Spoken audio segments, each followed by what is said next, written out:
আসসালামু আলাইকুম। আজকাল ফটো এডিটের জন্য ফটোশপ বা হচ্ছে আপনার লাইটরুম এগুলো ইউজ না করে আপনি জাস্ট এআই দিয়ে কিভাবে সবকিছু চেঞ্জ করে ফেলতে পারবেন, আপনার মন মতো এডিট করতে পারবেন সেটাই হচ্ছে আমি আজকে দেখাবো। সো এই ফটোটা নিয়েছি আজকে আমি এডিট করব। সো এর জন্য আমি জেমিনিতে চলে যাব। জেমিনিতে যাওয়ার পর ক্রিয়েট ইমেজে ক্লিক করে আমার এখান থেকে ইমেজটা আপলোড করে নিব। সো আমি যদি ইমেজটা আপলোড করে নিয়ে আসি অ্যান্ড দেন আমি হচ্ছে যেখানে কয়েকটা প্রম্পট লিখে নিয়েছি, জাস্ট মাথায় যেগুলো আসছে গ্রামাটিক্যালি এরর আছে জাস্ট এভাবে আমি র্যান্ডমলি লিখে রেখেছি। যেমন আমি হচ্ছে যে প্রথম এইখানে চেঞ্জ করব যেটা সেটা হচ্ছে যে আমার ফটোতে যদি আপনারা দেখেন যে একটা সানগ্লাস আছে, সো আমি এটাকে ব্ল্যাক আছে আমি ব্লু করতে চাচ্ছি। তো আমি যদি এখানে গিয়ে ওকে জাস্ট আমি সিম্পল একটা প্রম্পট দিয়ে লিখে যে change the sunglass to blue colour বা sunglass colour to blue colour, then আমি এখানে এন্টার প্রেস করি, দেখি সে আমাকে কেমন রেজাল্ট দেয়। তো দেখেন এইখানে হচ্ছে সানগ্লাসের কালার এভরিথিং ওকে আছে, জাস্ট সানগ্লাসের কালারটা সে চেঞ্জ করে দিছে। এইখানে যেমন ছিল আমি যদি একটু জুম করে দেখার চেষ্টা করি, এখানে হচ্ছে যে এটা হচ্ছে আমার ব্ল্যাক ছিল, জুম করা লাগবে না, এখানে ব্লুই দিয়েছে and perfectly blue. And then আমি হচ্ছে আরেকটা প্রম্পট দেবো। সো ধরেন আমি শার্টটাকে টি শার্ট বানাতে যাচ্ছি অ্যান্ড কালার হবে হোয়াইট কালার। সো আমি এখানে change the shirt to white T shirt, just আমি সিম্পলি প্রেস করলাম এখানে। তো আমার সানগ্লাসের কালার, তারপর হচ্ছে আপনার environment, each and everything, even আমার যে এখানে দেখেন সানলাইটের যে শেডো টেডো আছে সবকিছু ঠিক রেখে, ব্যাকগ্রাউন্ড ঠিক রেখে, ফেস ঠিক রেখে সে জাস্ট আমার শার্টটাকে টি শার্ট বানিয়ে দিচ্ছে। যেমন আমি যদি অরিজিনাল ইমেজটা দেখি, এটা হচ্ছে অরিজিনাল ইমেজ অ্যান্ড এটা হচ্ছে আমার এখন টি শার্ট ইমেজ। সো আমি এরপরে যাব হচ্ছে যে হেয়ার স্টাইল চেঞ্জ করবো।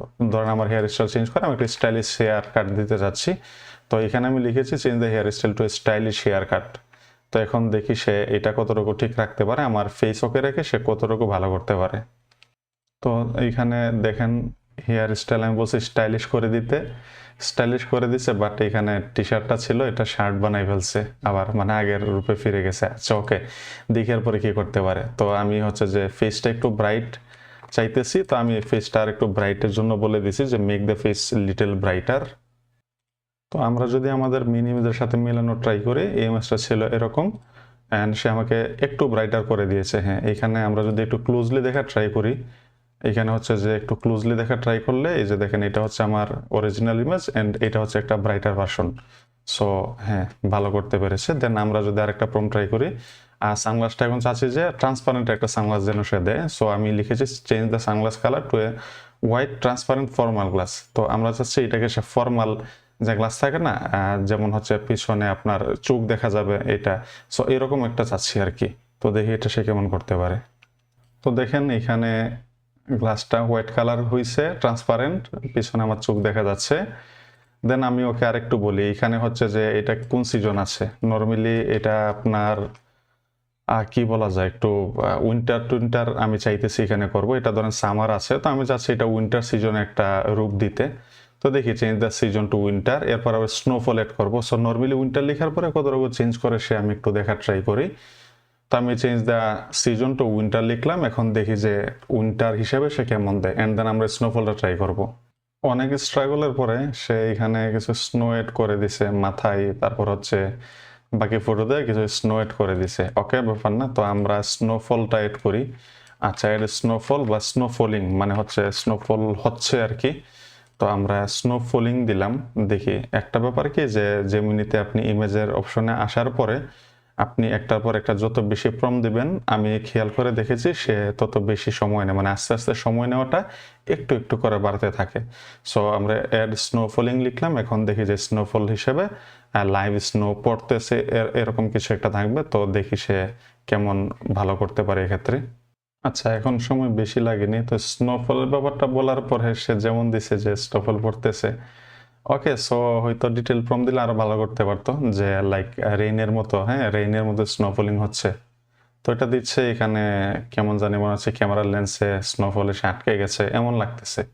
তো ফ্রেশ ফটো দিলে হয়তো আরো ভালো করতে পারবে। আমি তো অনেকগুলা প্রসেস পার হওয়ার পরে স্টেপের পরে এটা দিছি। ওকে, তো ব্যাপার না, আমরা দেখি আর কি কি করা যায়। তো আমরা হচ্ছে এটা মর্নিং টাইম, আচ্ছা মর্নিং টাইম এগুলোতে না যায় আমরা নাইট টাইম করে ফেলি এটাকে। যেমন এটা ডে টাইম আছে, so make it night time ambience বা turn it to night movement night time. So আমরা চাচ্ছি যে রাতের দৃশ্য দিলে এটা কেমন রাখতে পারে সে। তো তো স্নোফলের ফটো তো এখানে বা উইন্টার সিজন এটা ক্লিয়ার হচ্ছে, প্রথম যে ফটো ছিল সেটা দিলে আরো ভালো রাখতে পারতো, বাট আমরা চাচ্ছি কি যে একটার পর একটা কমান্ড দিলে সে কতটুকু ভালো প্রসেসটা ধরে রাখতে পারে, প্রসেসিং এর পরে সে কতটুকু অ্যাকুরেসি মেনটেন করতে পারে, এই ব্যাপারটা হচ্ছে আমরা এখন দেখতেছি। সো এক্ষেত্রে দেখি যে নাইট টাইম এমবিএস দেওয়ার পরে সে রাতের দৃশ্যটা কেমন রাখে। আচ্ছা, এখানে নাইট টাইম হিসেবে পিছনে একটা ব্রিজ ছিল, আমরা যদি মেন ফটোতে দেখার ট্রাই করি, এখানে এটা জাফলং এ তোলা ফটো। সো আপনারা যারা জাফলং এ আসছেন জানেন এখানে একটা ব্রিজ আছে। তো সে কি করেছে, ব্রিজটাকে ডিটেক্ট করে ব্রিজের লাইটিং সেট আপ করেছে। ওকে, আচ্ছা, তো হ্যাঁ শীতকালে মনে হয় এরকমই হয়, লাইটিং ইফেক্টটা হচ্ছে চোখেও আসছে, এখানে কিছু হারিকেন বসাই দিছে। ওকে, তো আমরা লাস্টলি একটা জিনিস দেখি যে change the background to a city with lights. তো আমরা এখন একটা চাচ্ছি যে ব্যাকগ্রাউন্ডে একটা সিটি থাকবে, লাইট টাইট থাকবে, সিটি থাকবে। সো এরকম একটা চাচ্ছি। তো সিটি লাইটস ইন নাইট লিখে দিতে পারি যে ইন নাইট। ওকে, সো আমরা দেখি যে এখন এমন কেমন করতে পারে। যদি ভিডিওটা ভালো লাগে আপনারা বলবেন, আমি এরকম আরো কি কি উপায়, কি কি ধরনের এডিট করা যায় সেগুলো নিয়ে আরো ভিডিও বানাবো, চেষ্টা করব। আচ্ছা, তো ব্যাকগ্রাউন্ড লাইট দিছে। ওকে, ভালোই, বাট এটা তো ভালো ম্যাচ করে নাই। তো অনেকগুলো স্টেপ পার হওয়ার পরে যা বুঝলাম যে জেমিনি এত ভালো রাখতে পারে না, মানে সে তার মেজাজ হারিয়ে ফেলে।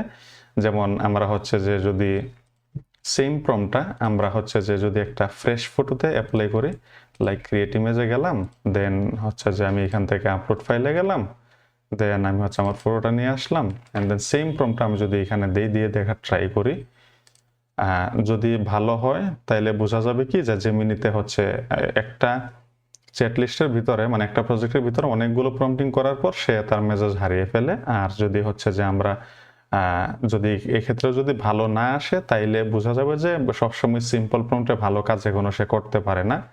তো এই ক্ষেত্রে দেখি যে ব্যাকগ্রাউন্ডটা একটা city with lights in night দিলাম। সো ওভারঅল জিনিসটা রাত্রে হয়ে যাবে। তো চ্যাট জিপিটি দিয়ে প্রম্পট লিখে আনলে হয়তো আরো ভালো হয়। এখন দেখেন খুব ফাস্ট দিয়ে দিছে, এন্ড হ্যাঁ এখন ভালো হয়েছে, এখন ভালো দিয়েছে। তার মানে ব্যাপারটা কি যে অনেকগুলো স্টেপ পার হবার পরে আসলে জেমিনি এত ভালো ধরে রাখতে পারে না। সো এতগুলো চেঞ্জ যদি আনতে হয়, বেটার হয় যে একটা প্রম্পটে সবগুলো লিখে দিবেন যে এইগুলো তুমি চেঞ্জ করো।